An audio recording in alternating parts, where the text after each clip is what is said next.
आखाड म्हणलं ना की असं मस्त झणझणीत तर्रीदार गावरान पद्धतीचं मटणाचं कालवण तर झालंच पाहिजे.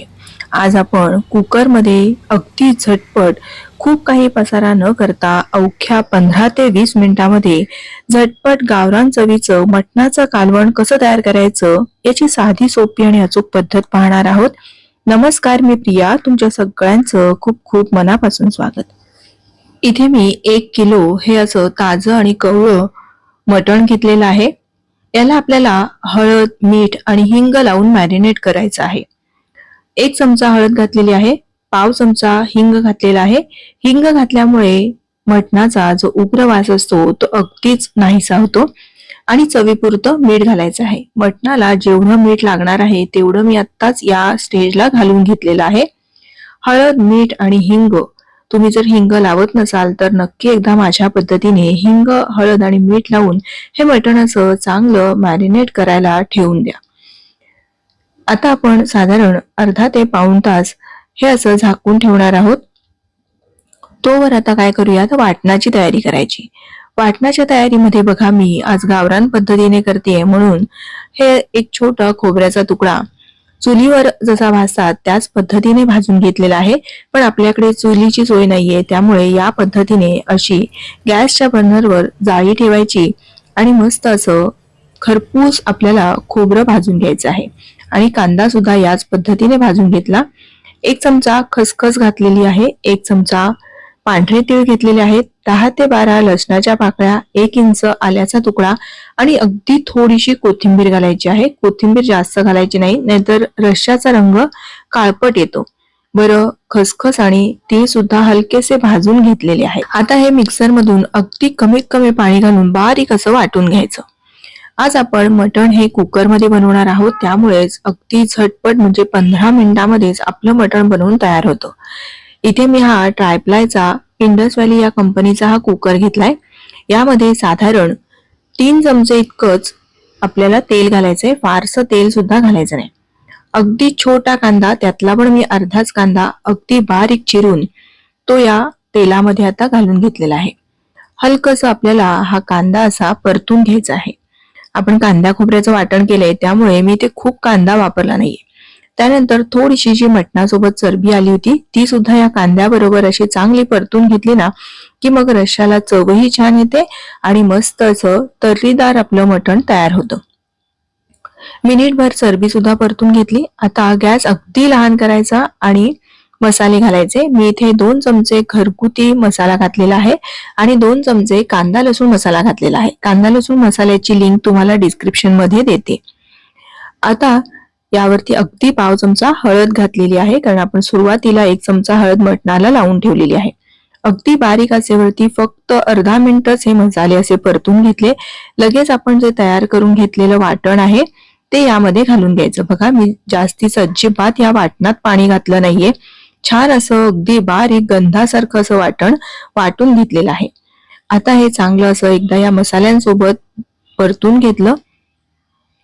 हे जर मसाले करपायला नको असं वाटत असेल आणि वाटण चांगलं परतून व्हावं याकरता थोडंसं मिक्सरच्या भांड्यामध्ये पाणी घातलं आणि हे या वाटणात घालून घेतलेलं आहे. आता हे चांगलं तेल सुटेपर्यंत आपल्याला मिनिट 1.5 मिनिट परतून घ्यायचंय. बघा, कडेने असं तेल सुटायला लागलेलं आहे. आता यावर आपण हळद, हिंग आणि मीठ लावून ठेवलेलं हे मटण यामध्ये घालून घ्यायचं. माझ्या इथे आज लाईट नाहीये, त्यामुळे थोडंसं तुम्हाला अंधार वाटत असेल. आता हे एकदा चांगलं असं परतून घ्यायचं आहे. आता लगेच यामध्ये पाणी घालायची घाई करायची नाही, तर आपल्याला गावरान पद्धतीमध्ये खरं तर पातेल्यात शिजवतात, त्यामुळे आपण हे झाकणावर असं पाणी ठेवायचं आणि साधारण एक 4-5 मिनिटं तरी असंच आपल्याला हे शिजू द्यायचं आहे. झाकणावरचं पाणी गरम होण्याची वाट पाहायची. कधीही थंड पाणी घालायचं नाही किंवा लगेच पाणी घालायचं नाही, नाहीतर मटण बेचव होतं. बघा, मटणाला स्वतःच असं एक पाणी सुटलेलं आहे. अजिबात मटण हे असं करपलं जात नाही. छान असं मस्त एकदा पुन्हा हलकेच परतून घ्यायचं आहे. आता आपल्याला यामध्ये कुठल्याही कंपनीचा किंवा तुमचा घरगुती गरम मसाला असेल तर तो, किंवा कुठलाही मटण मसाला वापरला तरीही चालेल. मटण मसाला असा शेवटी घातल्याने त्याचा स्वाद अगदी छान या मटणामध्ये टिकून राहतो. आता हे एकदा चांगलं हलवून घेतलं आता आपण काय करूया, यावरती हे झाकणावरचं जे गरम पाणी होतं ना तेच यामध्ये घालून घ्यायचं आहे आणि एकदा चांगलं मिसळून घ्यायचं. मला इथे रस्सा थोडासा कमी वाटत आहे, त्यामुळे मी आता पुन्हा थोडंसं झाकणावर पाणी ठेवणार आहे.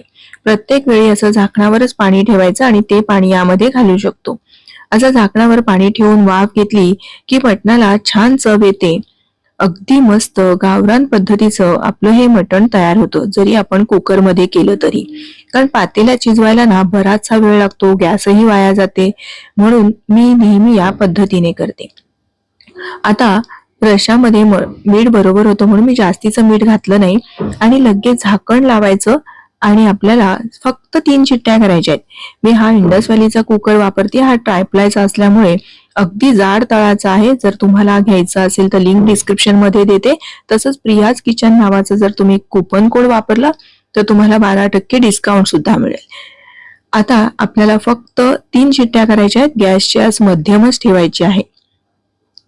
साधारण 3 शिट्ट्या झाल्यानंतर गॅस बंद केला आणि मग कुकरची वाफ गेल्यानंतर आता आपण कुकर उघडून घेतला. बघा, अगदी एक 4 ते 5 मिनिटांमध्येच 3 शिट्ट्या होतात आणि आपलं मटण सुद्धा छान असं शिजतं. बघा, अगदी मस्त असं सहज हाताने मोडतोय इतकं छान मटण शिजलेलं आहे. आणि बघा, तर्री तर काय सुंदर आलेली आहे. अगदी तुम्ही खूप असा काही पसारा न करता, खूप मसाले न वापरता, अगदी घरगुती आणि गावरान पद्धतीचा हा मटणचा रस्सा तुम्ही या आखाड पार्टीला किंवा आषाढ महिन्यात किंवा आदल्या मधल्या वेळेत कधीही करून पहा आणि तुमचा अनुभव माझ्यासोबत शेअर करा.